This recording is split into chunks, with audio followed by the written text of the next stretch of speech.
Welcome to Fantasy Sports Daily with Kyle Elfrink and Ray Flowers, Monday through Friday at 11 a.m. Eastern Standard Time. Don't forget to use the promo code FSD20 for a 20% discount on the products over at fantasyguru.com.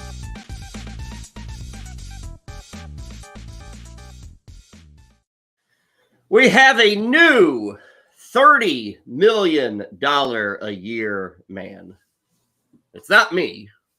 I don't think it's Ray Flowers. Ray, you didn't ink a big contract over the weekend, did you?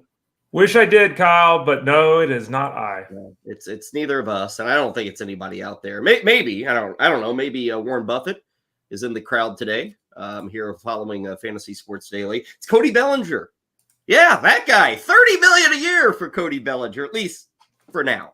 We'll talk about the signing. Yes, Scott Boras gave in and finally got one of his clients signed, sealed, and delivered. Great to have you with us on this Monday. Kyle Elfrink and Ray Flowers. Still poor guys talking fantasy baseball each and every day from 11 to noonish here. Ray, how was the weekend for you, buddy? It was okay. I got to say, I actually got an opportunity trying to do everything, right? So you're balancing work and fun, and I actually got a chance to go to the beach 2 days. Ooh. So that was nice. Got some crabs off the boat, some stone crabs and some just regular crab off the boat. Got some sea urchin off the boat. Sea urchin, otherwise known as uni for a lot of people. Yeah. Got that off the boat too. So it was a fun weekend, kind of chill. What about you? No sea urchin. Around these parts, Ray, it's like crawdads. Yeah, that's what you get. Sea urchin, huh? And now when I hear that, as a noob, I think of like spikes and like crusty and hard. Is it so? Explain to me. What do you do with sea urchin? So if anyone hasn't seen it, it's basically like a baseball size, and it's got the spikes that Kyle's talking about. So you have to be careful when you touch it, and then you crack it open, and it's basically you've probably seen it if you've ever been to a sushi restaurant. It's almost like. It looks kind of like a tongue in the sense that there's a line down the middle with little tentacles kind of on it. And it's, they're usually about an inch and a half long, very tender, very salty, very briny, if you will. It's a delicacy if you get the right kind, in sushi. It could be $25-$30 for 2 pieces of it. So wow. We were able to get it off the boat for much less than that. But yeah, it's you described it properly, but that's not, the inside is very soft compared to the hard exterior. Do you then throw it back in, or has the sea urchin been exhausted whenever you get the flesh or whatever you're eating? It's been exhausted, yeah. Okay. So it's a one-time only, unfortunately. The sea urchin passed away to go into my belly. Ray Flowers killing sea urchins over the weekend. We are happy to have you with us on this Monday, getting closer to the start of baseball because, hey, we had spring training action over the weekend. If you weren't busy hunting down sea urchin, maybe you got to watch some games in Florida or Arizona. I find I only get to watch them when they do replays like Saturday night and Sunday night whenever I'm kind of lounging around the house, which it always throws the mind off whenever you're watching daytime baseball and it's like 8:30 at night. Right. But it's spring training. It's something that you just have to deal with. I guess the good news is we made it through the first set of games and nothing severe, no big injuries that we know of. But still plenty of news to talk about, and we will cover it all today here at FSD. Big thank you to everybody joining us via YouTube, via the Facebook page. Certainly if you're on X, if you download the podcast, great to have you on board. Okay, here is the game plan for today. We start with that news of Cody Bellinger heading back to the north side. We'll check in on some early spring storylines. We will continue our positional previews. All this week, we are tackling the outfield spot, which, Ray, it's always kind of frustrating to discuss outfielders because there are leagues with 3, leagues with 4, leagues with 5. I know you prefer 5. I prefer 5, but I find so many leagues don't go to 5 outfielders in their starting lineup. Yeah, they don't. And it's really interesting, too, because a lot of the leagues that do 3 do left, center, and right field, which is it makes it extremely tough. Like you hear 3 sometimes, you think, oh, that's easier than 5. And in theory, it is. But if you've got the lefty, center, right field thing, that adds another level of concern. But yeah, just for the people that are new to this or the people that aren't aware, the standard for, playing fantasy baseball is 14 hitters, 2 catchers, first base, second base, third base, shortstop, UT, middle infield, corner infielder, and 5 outfielders, not 3. I have never been, Ray, I don't think, in a left field, center field, right field league.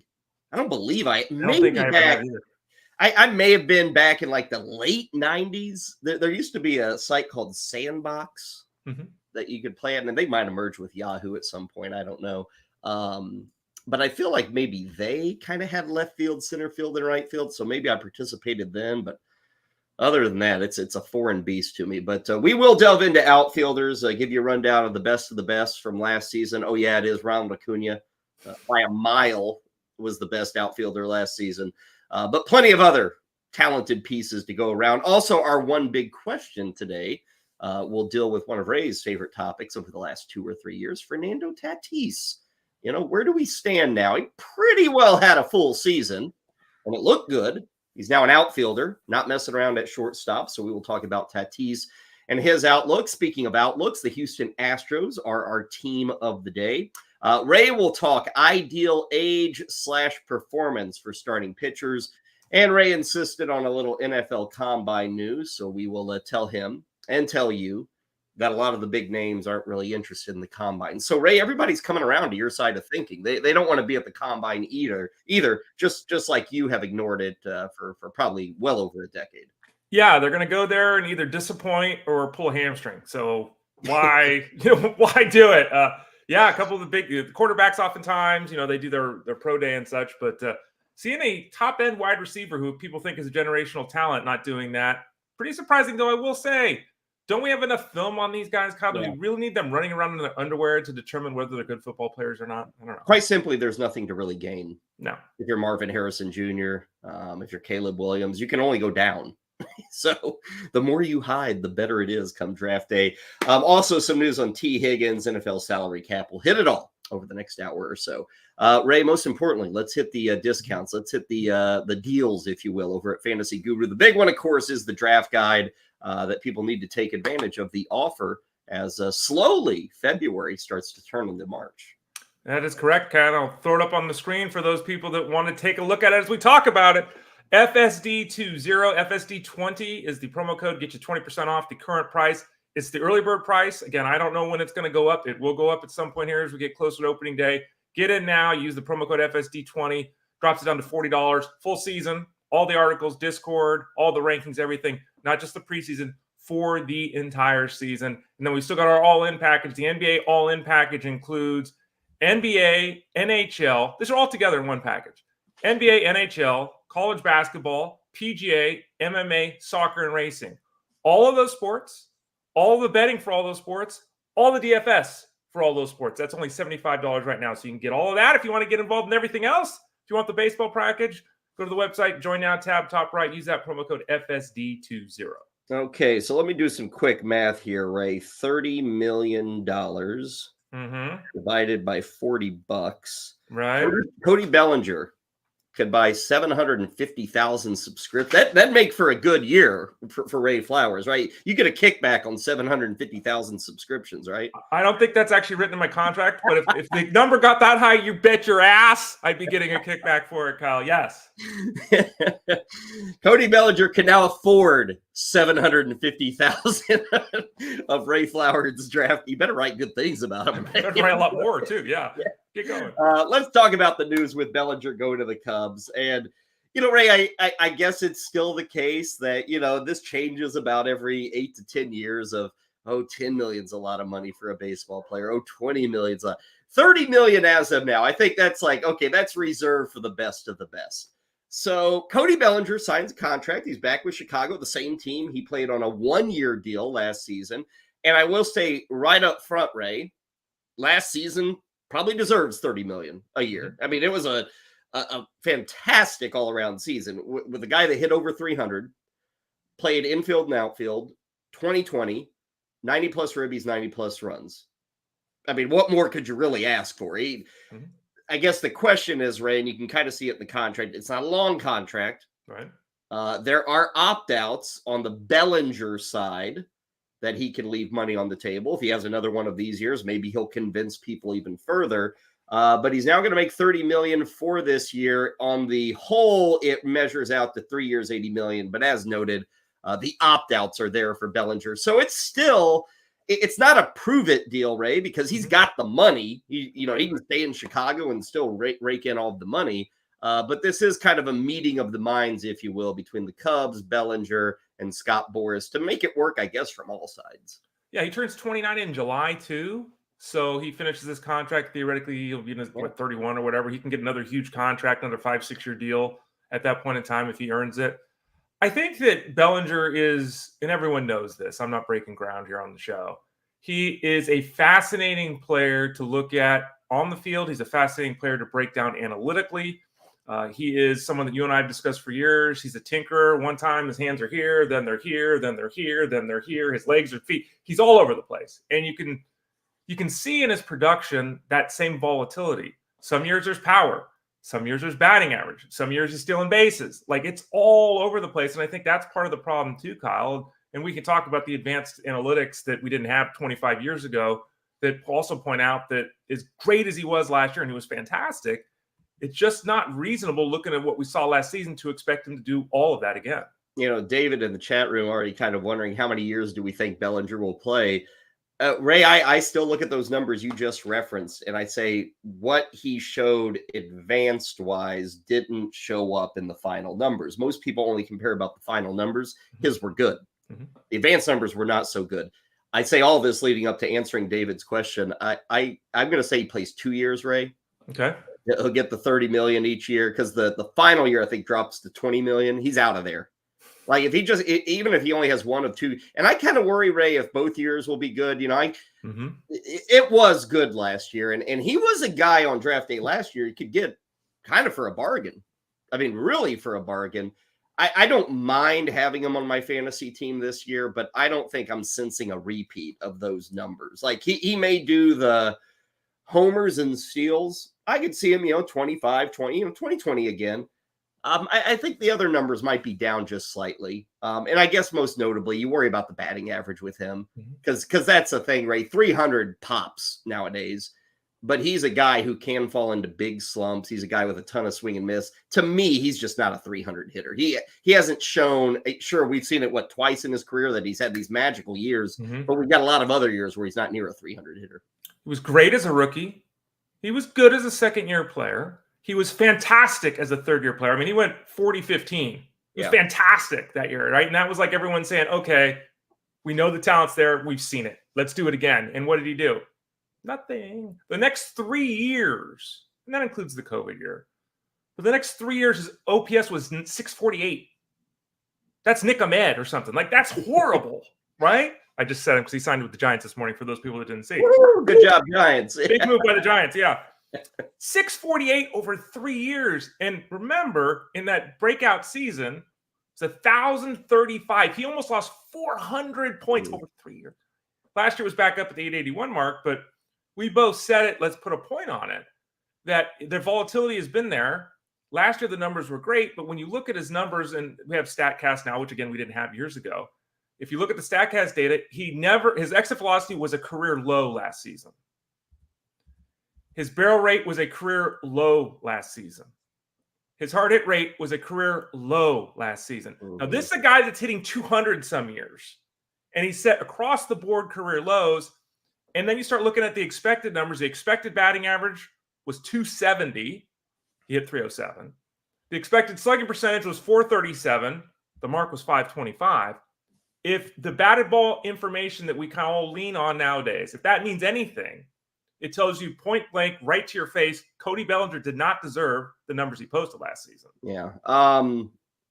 Is he worth the risk, though, Ray? Because I said earlier I wouldn't mind having him, but he's still a pretty risky guy. I'm not searching out Cody Bellinger. I'm not drafting him this year as to, hey, I'm going to get 90% of what he did last season.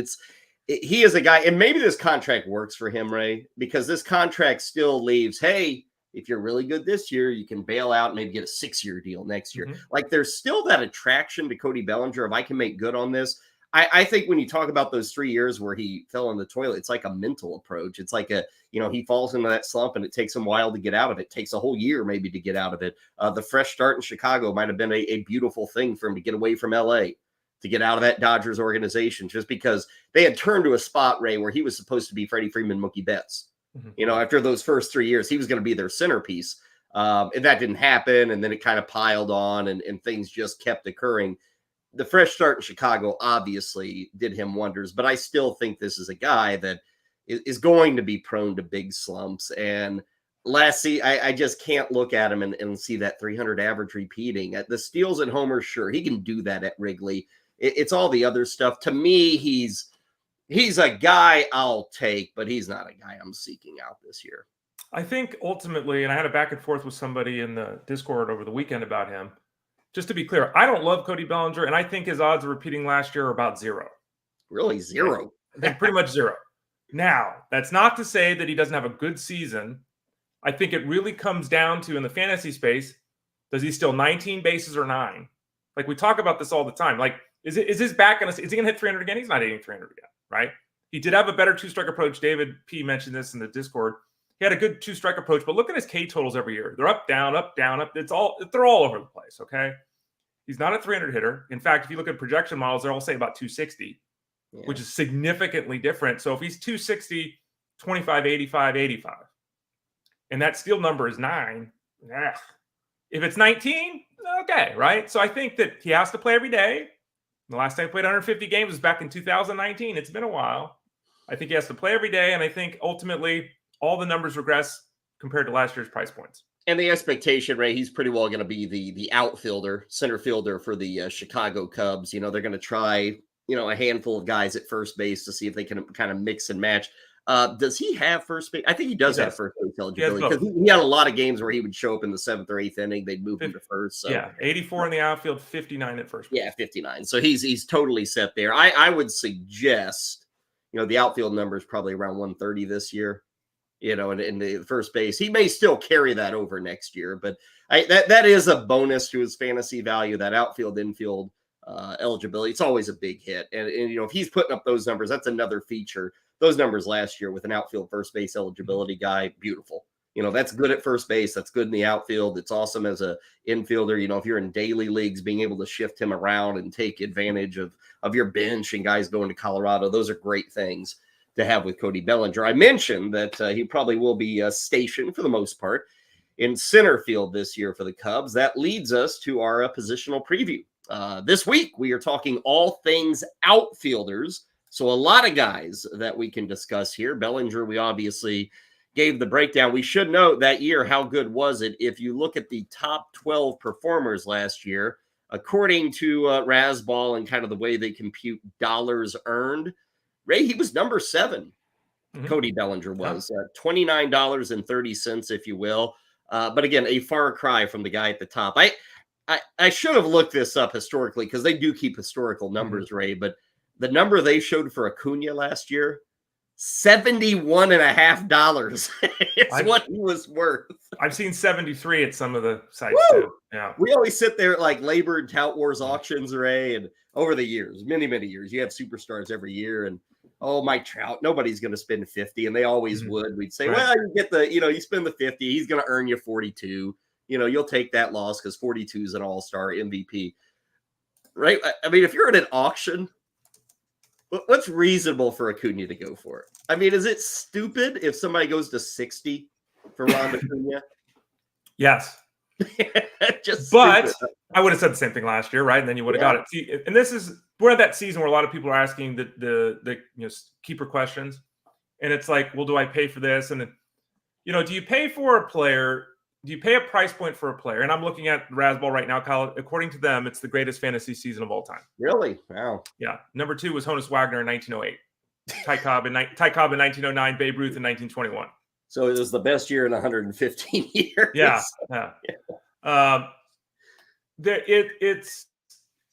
So Ray and Kyle. He was $70 last year. Let's call it. Why can't I bid 60 this year? Because that's pullback everywhere. Are you really going to do that? Because look at that list, Ray. Do you have that list in front of you? How many guys have earned $60 in a year? In the history of baseball, there have been 14 seasons. Okay. And this is going back to 1900. 14 seasons of 60. Babe Ruth, when he had 60 home runs and hit more home runs than other teams, was under $60, right? So the real issue with Acuna is everything was basically maxed out last year. I think the only number last year really that you should be expecting a potential increase is the RBI column. But if he's hitting at the top of the order, I mean, 100 RBIs is, it's Darren Erstad territory. 149 runs is a massive number. 40 plus home runs, 337, 73 steals. Like, the issue is he's completely maxed out, Kyle. He played 159, 162 games last year. He plays really hard, so there's certainly a chance he plays 150 games this year, that kind of thing. I think that and that's the question, really. Are you going to spend $55 to get a $55 season from him, right? Is it worth spending that much of your budget to get that return? I don't know if the answer is yes for everyone. For some people, for sure. Other people, it depends. You and I will be covering labor and tout wars. Those are the industry expert leagues over the next few weeks. He'll go for 50 to 55, I think, in all those leagues, don't you think, Ray? I mean, in mixed leagues, in NL only, I don't want to say he won't get to 60. I wouldn't do it. Ray wouldn't do it. But, Ray, there are always people in that room that are willing to go crazy on a guy like Acuna. We've seen that in years past, that is what people like to do, is to get that big gun, kind of, say, I'll spend $55. I think the low 50s are going to be a spot for people getting ready for auction leagues on a 260 budget. If you really want Ronald Acuna, I think you're going into the low 50s. At fantasyguru.com right now in our rankings, which again are part of the preseason package, but the package goes into the regular season. I update the rankings the first of every month. Use that promo code FSD20. Right now in a mixed auction, I've got Acuna as the number one guy at $48, and in L only the number one guy at $50. I'm not going past that. Yeah, because again, will people go past that? It's very, very possible they do. But remember, again, history says he's obviously not repeating what he did last year. I think logic says that too. I mean, it's one of those things I never hear mentioned because, he's so amazing. His launch angle was 7% last year. Like, I don't know how it's almost impossible to hit. This is the Vladimir Guerrero thing. It's almost impossible to hit 40 home runs with a 7% launch angle. Like, come on. And is he going to steal 73 bases again? It's a massive number. He ran 87 times last year. Like, any kind of tweak in an ankle or a hamstring, and that 73 becomes 50 real quick, and then we start pulling back to the pack. I see in the chat room, Anthony has Acuna for $42 in a keeper. Oh, yeah, and it's a $360. That's a steal there. Sign you up for that one. Yeah, you can sign up for that one. Rest of the top 12. And again, Acuna at the top by far last season. Mookie Betts, just to put it in perspective, was number 2. He was $30 less of earned money. So you got Acuna at 71.5, Betts at 41.5. Corbin Carroll, 38.1. Julio Rodriguez. And I was kind of surprised by this, Ray, because Rodriguez was not much of a player for the first 3 months last year. He made the All-Star game because it was in Seattle. Mm-hmm. I don't know that he deserved to be there, but he tore it up down the stretch, 36.7. He was number 4 overall. Kyle Tucker, it's always still a surprise. Kyle Tucker, is that good? Yeah, he is, because of the power speed component. 34.8. Juan Soto, 29.5. That might surprise people. Bellinger, Adolis Garcia, Luis Robert. Here's the big one, Ray. Lane Thomas of Washington. We'll talk about him later in the week when we hit on surprises. Cristian Yelich. I have been anti-Yelich for 3 years. I totally swung and missed last year. He was $24. And even Nick Castellanos, 22.3. Those last 3 names, Ray, Thomas, Yelich, and Castellanos, they don't get the recognition as upper-end outfielders of last season, do they? They don't. Thomas is hard to expect a full repeat from. We'll talk about him later in the week. Castellanos, he plays every day, right? That's his thing. He just plays it. Doesn't do anything sexy. In the case of Yelich, he doesn't do anything sexy either, but he runs, which is nice because Castellanos doesn't do that. And I've been a Cristian Yelich guy since like his first season, like legit. And we saw really good stuff, then greatness, then he's kind of leveled off as just being better than people think. Uh-huh. And they're always, he's in and out of the lineup and there's health issues. So the days of playing 155 games, they're gone. But he's still really good, and he plays enough, and he does enough across the board that, as you're talking about, he's still a potential outfielder 1. I had Yelich in a keeper league for a while, and he became frustrating. We were talking about Bellinger and the lack of he's not hitting. I got that way with Yelich. It's like ground ball after ground ball, and he wasn't stinging the baseball, and then you have a back injury. I'm like, this is going in. But last season, he hit the brakes on that downfall and, again, finished as a top 12 outfielder. So those are the best of the best from last year. And, again, we'll talk about a lot of these guys as we go through the week. Leaders in each category. Acuna, 337 on the average. Kyle Schwarber led all outfielders with 47 homers. Kyle Tucker, 112 ribbies. Acuna, 149 runs. That'll knock you. 73 steals, too. Ray, what's more difficult? Getting to 149 runs again or 73 steals again? Runs. You think? Yeah. What do you think? I mean, either number, I don't think you read either, but I'd say runs. I'd say runs too. And again, the runs he doesn't really have control over. He does to an extent. He steals second. He's got control that way. But you're relying on it. And they got a great team behind them, when you throw up all those bats and everything. But the runs are actually maybe the wildest there. A guy who did not finish in the top 12, but a guy who is being drafted as a top 12 outfielder this year leads us to our one big question for outfielders. It is a name, Ray, that for the past 5 years, you and I have talked about this guy a ton. He's always given us something to talk about. This year, I kind of feel like, Ray, he's faded. It's like, that was a fun discussion in 2021 and in 2022. Oh, in 2023, even that. But now, Ray, I feel like this guy, Fernando Tatis Jr., is not getting the attention that he seems to have always generated when it comes to fantasy circles. And people would love him. People may hate him. People may say, oh, there's too many issues off the field, the attitude, whatever. Everybody seems to have an opinion on this guy. Yours has usually been, man, we got to stay healthy. Mm-hmm. Let's see it. Come on. Stop being a knucklehead. The injuries, all that. Last year, Ray, I guess we can say he was mostly healthy. Not great, but mostly healthy. Over 140 games. Do you still look at him and say, dangerous? Or did he kind of turn a corner for you last season? It's really tough because if you're going to tell me you have to spend $55 for Acuna or $32 for Tatis, don't you just get Tatis? I mean, the problem for Tatis is the off the field stuff, obviously, and that can't be glossed over. It basically cost him an entire year. All the off the field stuff, and as good as he was last year, it wasn't as good as he was his first 3 seasons. Mm-hmm. The numbers look good because he played the most games. He had the most plate appearances, the kind of thing. But all the numbers really pulled back. Let's not forget, he had 42 home runs in 2021. Only had 25 last year. That's a big gap, right? His batting average fell almost 30 points or 25 points. That's a big gap. So I think that I feel more confident in Tatis now than I did a year ago, right? But there's still that little thing in the back of my head, Kyle. Am I going to really go nuts here if it's $38, $40? Am I going to push things with Tatis?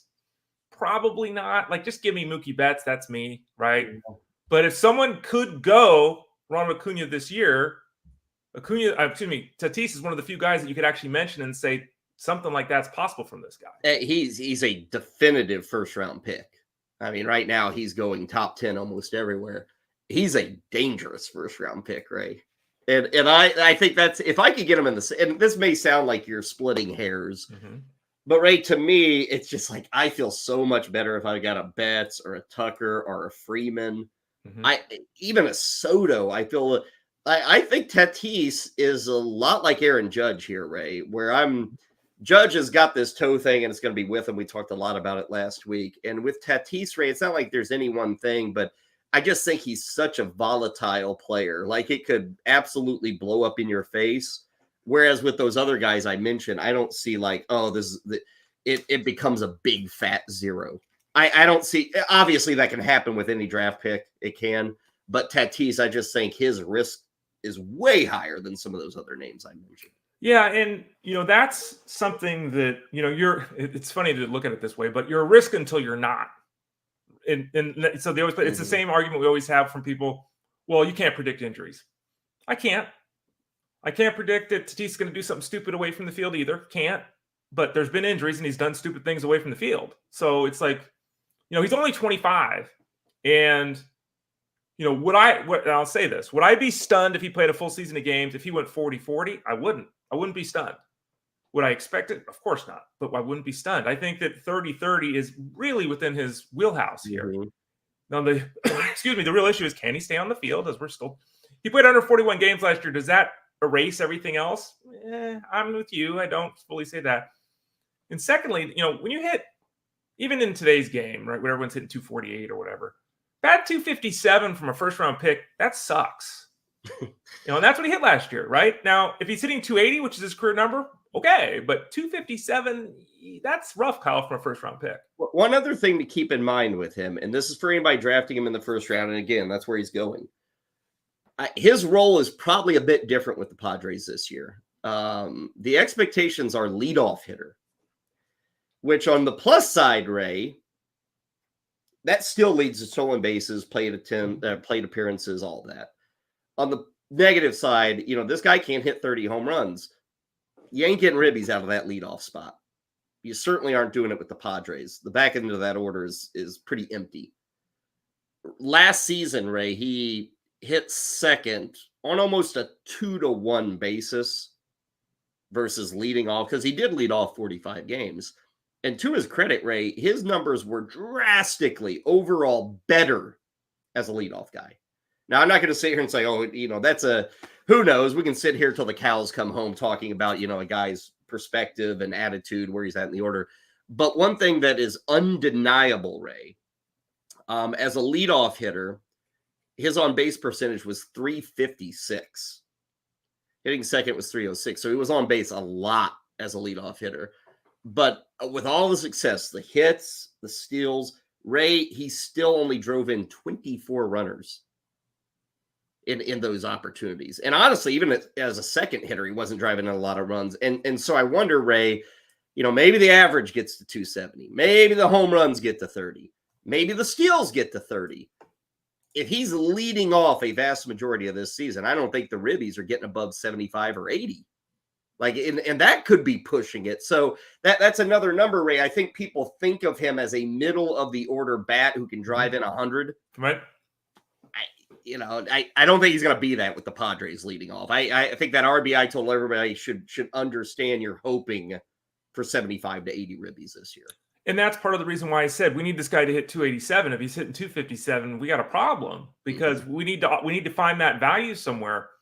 And he wasn't full Cody Bellinger last year, because Bellinger did it and the underlying metrics were kind of concerned.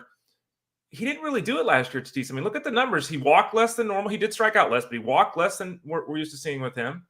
He had a 4-year low in batting average. He had a 4-year low in on-base percentage. He had a 4-year low in slugging percentage. He had a 4-year low in OPS. Had a 4-year low in isolated power. Yeah. That's so. Was that because he missed 2022? Was that because he wore down a little bit because he played more? I don't know. But what I can tell you is that he's kind of he's so dynamic physically that, as I said, 40-40 is doable. 30-30 if he plays all season long probably happens. He's so dynamic physically that you can overlook some of these other things. But there is added risk for all the reasons we're talking about, especially that batting average category. Because again, 265 in your first round pick. Yeah. That's just, he needs to go 30-30 if he's doing that, because I agree with you. I don't think the RBI column is going to be very high if he's batting at that leadoff spot. I'm looking at the rest of these guys. Bobby Witt Jr., I guess, could fall. He could hit that, Yep. But most of these guys, and not that they're going to hit 300, but you feel good about 280 or so. Right. Tucker, Betts, Carroll, Freeman, Rodriguez. Soto could be down, but he's on the back end of the first round. And so, there are other guys with pockmarks, okay? We're not just picking on Fernando Tatis, but I think that average is 1. But I think people know that. I just wanted to point out the ribby thing could be different, because, again, they think Tatis, you look at all these other guys, they're all hitting in the, 2, 3, 4 kind of thing. And maybe you think, well, hitting first isn't that dramatic of a departure. It actually can be versus hitting third versus hitting fourth. Not in terms of what kind of player you are, but in terms of the raw numbers you're getting, which we all care about raw numbers. So just understand that with Tatis. So that is our one big question today in the outfield. Tomorrow, maybe we'll call it the Lane Thomas special. We'll take a look at some surprises from last season and see what the repeatability is in 2024. Ray, let's move to the Houston Astros. Let us get our team preview for this Monday. Talking about what is it, 7 times? 7 times in a row they've been in the ALCS, which is mind-blowing. Even dynasties don't get to the Final Four 7 straight years. They've got 2 World Series titles in that span, and people can moan and complain about tanking and building for the future. You look at the Astros, Ray, it's worked like a charm. Yeah. 10 years ago, that was the worst team in baseball, and they were losing 110 games. And I remember the TV ratings. Remember that? Like, they didn't even register. Like, they were pulling a 0.0 for like a while. Very different. And Ray, maybe we're at the end of this greatness, but let's understand the greatness that this organization has put forth. So they're still near the top. They're still probably a favorite in the American League, or one of the top 2 or 3 favorites. We begin with our player profile. And Ray, this is a pitching staff that continues to be strong, continues to have talent. Justin Verlander, it looks like the shoulder's doing okay. Not great, but okay. Cristian Javier. You look at it, and I love your question right there in the middle of the page. What happened? Because, Ray, the numbers really took a nosedive from 2022 to 2023 with the right-hander. Do you like what happened to my spelling there for we up? Sorry about that. Yeah, oh, I see it now. Yeah, his whip went up. Whip. Yep. I think that he's a fascinating case because I have Javier in a keeper league, and there's rounds associated. So I actually had him as a 14th round keeper last year, and I'm thinking, man, this is great. And it was passable, but that's not what he was drafted to be. That's not what the expectation was. And I think the biggest concern is obvious. He had a 31% strikeout rate in 2021. He had a 33% strikeout rate in 2022. This is a dynamic strikeout guy. Last year it was league average at 23%. And what basically happened is Javier lost his fastball. And because of his release point and the movement of his pitches and everything like that, he lost his release point. He lost some altitude on his release point. So everything started leveling out, flattening out. He didn't get as much carries he used to get. The fastball became straight. And, in baseball, even if you throw 95, if your fastball's straight, you got a problem. And so I think it was mostly mechanical with him. Now, the concern, obviously, is that he went from being a dominant force to just a guy.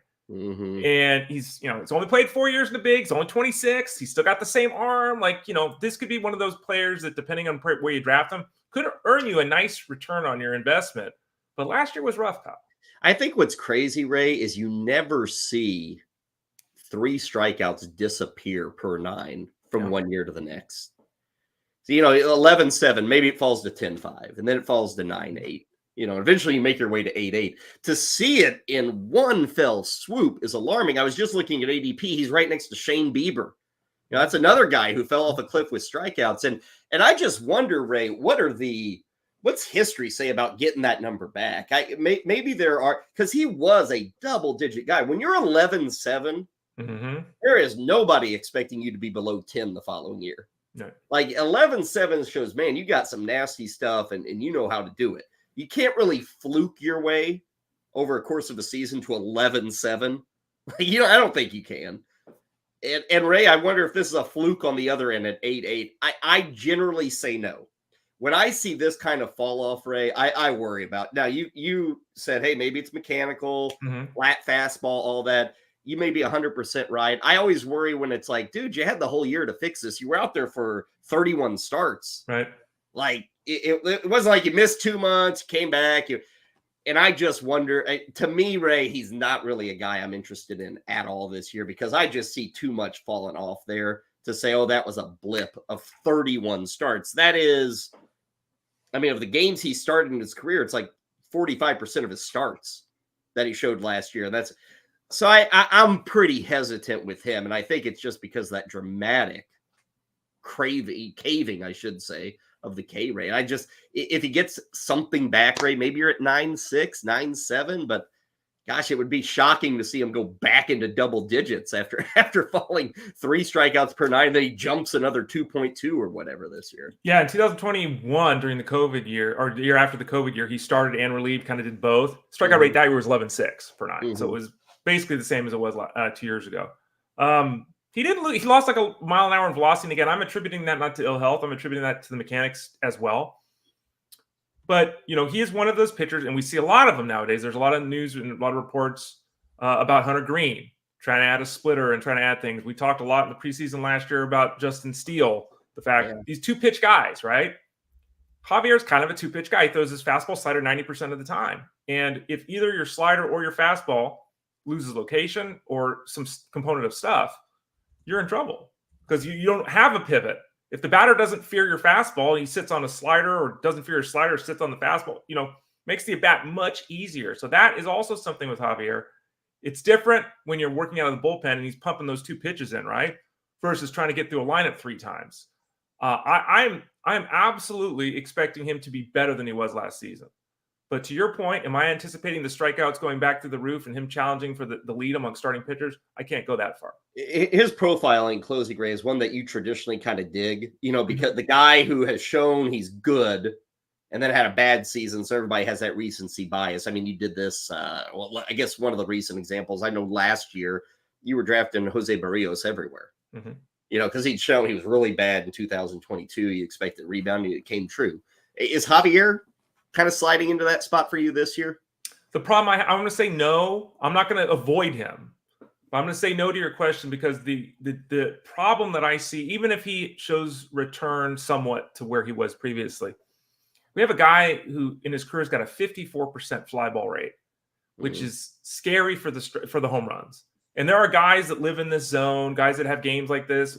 Justin Verlanders had seasons near this. Garrett Cole's had okay, but when you start talking about a player in Javier as well, whose home run to fly ball ratio is 35% below the league average the last 2 years, 9% the last 2 years, there's likely some regression there. So the ERA, he could pitch better. And instead of the ERA being 3.8, the ERA could still be 4.2 because the home run situation. So again, to answer your question, I'm not targeting Javier. I wouldn't mind drafting him, but I'm not targeting him this year. Moving from our player profile there of Javier, let's get to 4 questions for the Houston Astros. Number 1, and Ray, this kind of piggybacks on Fernando Tatis. It's sounding like, I know over the weekend, Yordan Alvarez hitting 2nd. Does that change any outlook for Alvarez hitting number 2 in this lineup? For me, the number that matters above all else with Yordan Alvarez is the number that ends up in the column with G. Games. How many games is this guy playing? That's whether he's hitting 2nd or 3rd. He needs to play because he is fantastic offensively. This is a guy who can win MVP awards. He's that good offensively. He's got to play. I think getting the more plate appearances, I love hearing that. And, Altuve, Tucker, Alvarez, Bregman, this is a really good core on the offensive side of things. So I think give me the extra plate appearances, and I'll worry about losing 10 RBIs here or there. I agree with you. Number 2, chancing it with Justin Verlander. The early days of spring, Ray, they've been taking it slow with Verlander. There's no push to get him out there for, 2 innings. It's a lot of side work. It's maybe, games on the backfields, whatever. Opening day, who knows? I mean, I don't know if we got a good read. Are you chancing it with a guy now deep into it? Well, I shouldn't say deep into his 40s, but certainly into his 40s at this juncture. Well, if we're talking strikeout rates, his last 4 years, 12.1, 10.5, 9.5, 8.0. No. At the start of the rankings at fantasyguru.com, he was 12, 15 spots above where he is now. This information's coming out. I'm hearing what he's saying. It's just not right. And it's not concerning, but it's just not right. And the more of this we get, the harder it becomes for me to think he's going to throw 170 innings with a 3.3 ERA. So no. Number 3, who wants a catcher with an 850 OPS? That's what Yainer Diaz did last year in about 100 games. I don't want to say he came out of nowhere, Ray. He didn't. These people talked about him leading up to this moment with the Astros. But I think it was probably better than most anybody expected. I mean, 23 home runs in 104 games. Are you kidding? I mean, that's that's Aaron Judge frankly. I mean, it's kind of to that level almost. You sold on this, or Ray, do you think we're getting carried away with 100 games of him? Getting carried away. He had a 620 OPS against left-handed pitching, did not hit left-handed pitching at all, which is a concern. The numbers, like you said, were fantastic last year. And you know me, there's also part of this. Dude has no idea what a walk is. He doesn't understand 4 balls. Unless he's catching, he doesn't understand what that means. He walked 11 times last year. And, more power to you. But if you're hacking like that, you're not hitting 280. He could have that same season and hit 260 this year, and I wouldn't be surprised at all. Question 4, and I bring this up for anybody who maybe thinks they're not respected at work. How would it feel to be a guy who in the last 3 years has totaled 90 saves, has got an ERA, looks to be probably like 2.9 on the ERA. The whip is 0.99. Like, you're killing it. And now you're not the closer.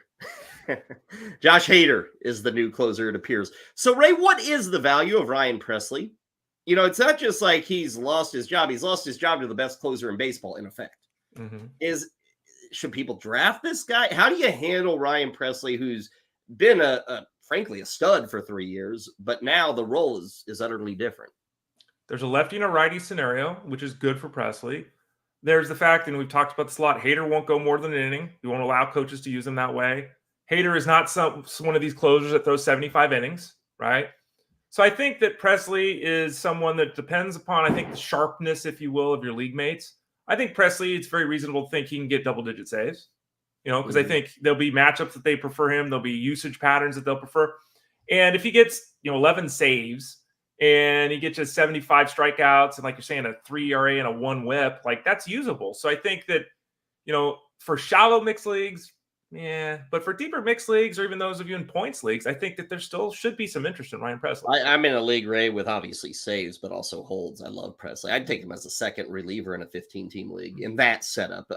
Your leagues, sold leagues, I mean, he can absolutely be a feature there. So, league specific, if you're only doing saves and it's only 10, 12 teams, maybe not, maybe not a target.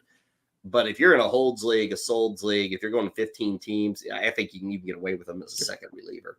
I kind of like that with Ryan Pressly. In terms of newcomers, it's mostly Hader. I mean, that's the only thing that's truly notable, I think, for people out there. Also notable with this team, Ray, as I've talked about the history and how strong they have been over the last near decade, their minor leagues got nothing. Like, I went to MLB, Baseball America, The Athletic, Ray. I don't think I found a single Astro in the top 100 anywhere. Maybe Jacob Melton is the name I most come around, outfielder. So, in effect, we don't have to worry about stashing or anything like that. It's a little alarming with the pitching issues. They've always been able to find some pitching, and to get guys up. They've kind of exhausted the minor leagues at this point. So, a bit of a thin line when you talk about success and sustaining it. Ray, we always close it down with a player that you would take a chance on with this team. Who is your guy for the Astros? And by the way, for those people that have forgotten, Forrest Whitley was a first-round pick. And I'd forgotten. Yeah, I know. 2016, he was supposed to be an SP1. He can't even get to the major. Hurt himself again in spring. It's like, geez, man. To answer your question, the player that I'm going to take a chance on, and it's my old standby. And, people don't want this guy. They don't like this guy. Give me Alex Bregman. Plays every day, 25, 90, 90, book it. Like, I'm taking Alex Bregman, and the price point's not high. I'm going to go along those same lines, right? Because a lot of times take a chance. It's on, hey, don't forget about this guy. The guy I'm going to throw here as a first rounder is Kyle Tucker. And I say don't take a chance. We were talking about Tatis. To me, that's a lot more chancy than Kyle Tucker. But I think a lot of people like the idea of Fernando Tatis on their team over a guy like Kyle Tucker. I think Kyle Tucker, Ray, is kind of boring to a lot of people. Like, he's not maybe not even the best hitter on his team. Obviously Altuve gets more press. Alvarez is more of an MVP candidate. Tucker's just kind of doing his thing. And what he does, I beg of people, look at the numbers. It's strong. It's solid. It's across the board. So don't sleep on Kyle Tucker. That, when you tell your mom your first round pick was Kyle Tucker, she's not going to be excited. Okay. Would she be excited by Tatis, Kyle? Would your mom be maybe? Like, wow. Okay. She probably, unless it was like, the Pope. I don't know if she'd be excited if it was your first round pick. So. But I'm just saying, Tucker is one of those things. I feel like you sometimes have to convince people he's good. Don't forget about him. He's fine. He's really good, I think, as a first round pick. Now, I every time I say, oh, there's safety with that guy, which I want to say with Tucker, I'm reminded about 5 years ago said that with Michael Thomas of the Saints, and he's been a disaster ever since I gave him that tag. So don't follow what I'm saying all the time. Pass on whom, Ray Flowers? I said pass on him last year, and I'm still in that same boat. Jeremy Pena, he's fine. He's fine, but he's just fine. And I'm not really interested in drafting a lot of guys that are just fine. Verlander for me. Passing on Verlander. I've been passing on him for a number of years, and he shoved it in my face. So but I'm sticking to it. Just like he's going to stick to his, just like he's going to stick to his guns. I'm going to stick to my guns. We'll see who eventually I'm going to win. Who's going to blank? Retirement comes for all. But I just don't make a habit of drafting 40-year-olds with achy shoulders. How about that? That's pretty fair. Yeah. Let's see. Tomorrow, who do we got on the docket tomorrow? You know, off the top of your head, Ray, I'm trying to think. Houston. Do we have a little H there? No, I'll figure it out in a second. It's just too early for me. Maybe it's too early for me to think, Kyle. I can't. It's really Kansas City Royals and then the Angels. Don't forget about the Royals. Come on, Kyle. Okay, that'll be fun. Yeah. So we'll talk Royals coming up tomorrow. MLB Draft Guide, the Fantasy Guru Draft Guide. This kind of ties into Cristian Javier, kind of ties into Justin Verlander. Ray, spotlighting ideal age/performance for starting pitchers. And it used to be for eons. Oh, you're 27. That's your prime, especially for hitters. I don't even know if that's true. Maybe you're going to tell me it is, Ray. It feels like all these hitters are 22. That are killing it. But I guess are we still looking at 27 or 26? Like, is that ideal for hitters and pitchers? Yeah, they're looking at a lot of the numbers and the data that's coming out. A lot of people writing articles about this because they're still like Cody Bellinger just signed. Like, why is this guy just signing?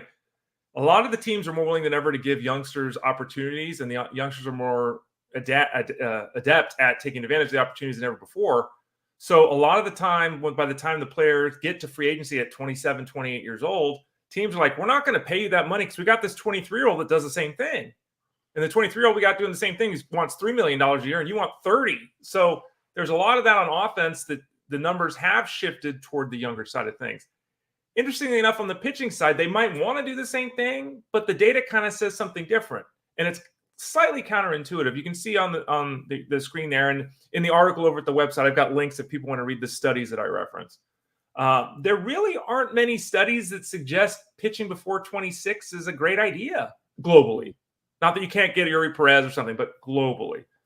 And there's some strong data that suggests, 29 to 34 is kind of where you want. We're just talking about Justin Verlander, right? We've got Max Scherzer, Clayton Kershaw. Like, there's something to be said for guys that can stick around long enough, Kyle, to figure out how to pitch when they don't have their best stuff, figure out how to pitch even with diminishing stuff. And that used to be you had the talent, and then years later you figured it out. Now guys have figured out how to bring the talent along just enough that it can still match up on the other end when they have the knowledge of how to pitch. Yeah, I think if you pull back and wonder why, because like 29 to 34 seems kind of old, know? Mm-hmm. And then I guess what we're getting at, Ray, is the fact that if you've made it to that point, you're still pitching in baseball, you've overcome all the hurdles, and now they're probably turning you loose. Like, what are we saving you for? Now you're good to go 180. Mm-hmm. So we get these guys who, if you get to that point, and so many don't, so many guys burn out, or they go to the bullpen, or they start bouncing around, or they just can't pull off 30 starts and 180 innings. But once you've gotten to 29, Ray, if you're still holding a spot in a rotation, nobody's saying, oh, he's only good for 120. Like, you get to that point, Ray, and I think universally everybody's like, yeah, he's our horse. He's our guy who works hard. He's our guy who I shouldn't say work hard. He's our guy who works long. He's our guy who can give us 190 innings. We're not protecting him anymore. And like you see the names at the bottom of your sheet there, Ray, these are kind of the modern day workhorse. Which, Nolan Ryan and Steve Carlton are scoffing at me saying that. But Kevin Gausman's a good example, Ray. I mean, right. Gausman was a high-end prospect, never really became anything, burned out, started bouncing around, and then got to an age where it clicked for him, or a coach or approach that clicked for him. And now, Ray, it's like you throw him out there and it's like, he's going to give us 30 starts. He's going to give us 180 innings. This guy has gone through the trials and tribulations of being 23, 24, 25, and now we just turn him loose. And all those guys, Fremel Valdez, Zach Wheeler, Aaron Nola, I mean, these are guys that when maybe the first thing you think about, Ray, honestly, especially with Nola and Gausman, is like innings. Even though it's not great, but it's kind of the first thing I think about with those two guys and others like them. Yeah, and in the article, there are other names. These are just a few from the article, but I think it's really interesting to me because people send all the time, here's my team, here's how my draft went, what do you think? And almost universally, when I look at people's pitching staffs, they might have a guy. Wheeler or Gausman, okay, right? These guys are still SP1 types, but you start talking about the Marcus Stromans of the world. People aren't drafting these players, and their pitching staff is filled with all these 24-year-olds and these 23-year-olds with great arms that have never done anything, that are coming off 3 different surgeries. And I think it was important to write this article, not because we're breaking any ground or not because anyone can't go look at someone's age, right? Like, this is not, look at this analysis. But I think it was an important article to put out and then discuss here on the show, because I think sometimes the perception that, all this pitcher's getting a little bit older, I'm out. Maybe it's right. Maybe there's loss of velocity. Maybe there's loss of movement. Maybe there's loss of durability. Yeah. But at other times, like we're saying here, sometimes the old boring guys, they're not that bad. And getting 31 starts where you know what you're getting, the Chris Bassets of the world, when you're getting 31 starts and you know what you're getting, there's value to that, at least for me, from my perspective, versus taking all these guys that we don't even know if they can throw 118 innings this year. After hearing you make that statement, Ray, I invite you, come to St. Louis, where we have an entire pitching staff of these guys. That and beyond. I mean, it's Sonny Gray, Miles Michaelis, Kyle Gibson, Lance Lynn, Steven Matz. It's like 32 to 37. So maybe they're too far. They're past the ideal target. That's what I was going to say. If we're actually looking at the 29 to 34, you only have one pitcher that qualifies. Steven Matz. They're all older than 34, which is pretty great. Steven Matz blows up my argument that, hey, if you're still pitching in a rotation at 34, you're a horse. I mean, my God. Well, kind of. Steven Matz, far from a horse. He is the exception. Every rule has an exception, and Steven Matz is that rule. It's just a wild pitching staff. It's pretty 34, 36, 36, 37. It's pretty wild, Kyle. It's pretty different. Check out more on that column, Ideal Age Performance, Pitchers and Hitters. You can find it in the Fantasy Guru Draft Guide. Quickly on baseball, a couple of things from spring training. Evan Carter, might have seen he got hit in the forearm. No fracture, which is great news. Probably a pretty significant bruise. Might sit down, wear a pad or, what would you call it, protector on that forearm. But news pretty good there. Kota Singa, who we talked about last week, got a PRP injection. No pitching at all, no throwing for 3 weeks. So that kind of gives you an idea of the hope with the Mets. Chris Sale will make his debut tomorrow for Atlanta. Actually, a lot of guys on Tuesday are making their debut. Let's see. Nate Pearson, remember him? I saw this over the weekend, Ray. It was ugly. He got 2 outs. Yep. Gave up 2 homers and 4 runs. And that's one of those guys who literally for 3 years, 4 years maybe. Oh, gotta get Nate Pearson up here. Let's see Nate Pearson. Mm-hmm. It's just a guy who's never found a spot, found a role, found success. He's not awful. Maybe it could still happen, but it's like one of those reminders that great pitchers are not always great pitchers when it's all said and done. 6'6", 250, throws 99 miles an hour. And there were legitimate scouts that compared him to Nolan Ryan. They were like, and he just can't stay healthy. And he's 27 now. It's like, geez, he's 27. This is the Michael Kopech, Forrest Whitley thing. It's like, I still have hope that Pearson emerges as a bullpen ace, but as a bullpen ace, he was supposed to be an SP1 at the big league level. So obviously we have to change our expectations. Cutter Crawford, Red Sox are saying he's in the early lead to land a spot in the rotation, probably as a 4th starter there. So plan accordingly or watch accordingly when Crawford is towing the rubber. And then I saw something right over the weekend, Marcell Ozuna, who had a massive 2023 first base time. It sounded like with the Atlanta Braves. And hey, it happens to all of us. Eventually, you're a lousy left fielder for 10 years. Why not make you a lousy first baseman, I guess. I think it's going to be a lousy DH. I don't think they're even going to give him a glove. We have Matt Olson, obviously. But yeah, that is something that a guy like Ozuna should be working on, to try to add some versatility, because, what is he? I'm 33 years old. You're locked in at DH. Yeah. Give yourself some versatility. They don't want to put him in the outfield. Well, he's held off longer than Miguel Sano ever did, so give him credit on that front. But Miguel Sano, did you see Miguel Sano just claimed? Did you see the report over the weekend? He lost 57 pounds to get in baseball shape. What was he at, 350? What? He was a huge dude anyway, but you lost 57. And another guy, Pablo Sandoval. Pablo Sandoval, okay, his career. Pablo Sandoval is built like me now. Go check out Pablo Sandoval. He lost a person. So it can happen, but yeah. Yeah, but does he have a shot of making this team, Ray, or is this just PR? He's 37. Could he make it as the last guy? Everyone loves him. He's got an infectious attitude. I bet he can still hit. I bet he could. But if he does, it's just a condemnation of the Giants not being able to do enough to bolster their team. It's like one of those things, right? It's like we have 37 Pablo Sandoval or Marco Luciano. It's You like, have to. Yeah. Or they signed Nick Ahmed today, though. I mean, it's like this is the Giants in 2024. I don't know. Depressing. Yeah. Quickly, some football before we sign off and get out of here on a Monday. We mentioned the NFL Combine. I think it's like 2 weeks away, maybe 2-3 weeks away in Indianapolis. Marvin Harrison Jr., the hotshot receiver, Ohio State, probably a top 3 pick. Caleb Williams, probably a top 1 or 2 pick. Jalen Daniels, who won the Heisman Trophy, probably a top 10 to 12 pick. None of those guys, Ray, are really – they might be there for measurements, but they're not going to do anything. And they might not even come to Indianapolis. And that will just be the way it becomes. It's going to become a combine, Ray, where it's like the Senior Bowl. It's guys who need to make an impact and rise up aboard. And I don't know if it's, I don't plan my year around the combine, so it doesn't really bother me. But, for what the combine is and what the NFL has now built it up to be, remember, they've turned this into an event, Ray. And it kind of sucks that the big names may not be there because they don't want to be there. Well, and this has been my issue for years. You know that. People that have been with us for a long time know what I'm about to say. Like, why does a guy running around in his underwear matter?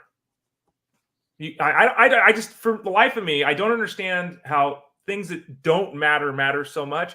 Well, I don't care. Raw speed component thing. I guess, but you can't watch the guy on film. Like, there's the old stories of Jerry Rice. Jerry Rice ran a 4.55 or whatever. No one in the history of the universe ever caught Jerry Rice when he got a step on him. Never happened. So, can you play football? Can you read a block? Can you break a tackle? Like, great. You can jump 40-inch vert and you can do the cone drill.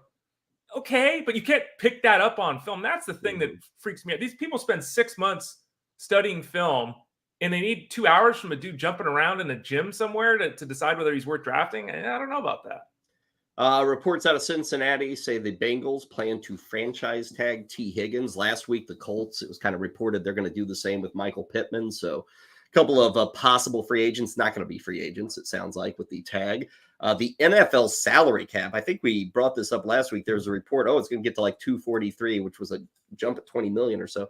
Now, Ray, they're saying 255.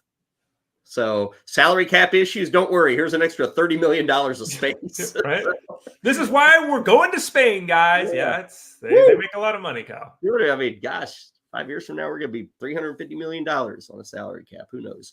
Let's see. Eric Bieniemy is now going to be an offensive coordinator at UCLA.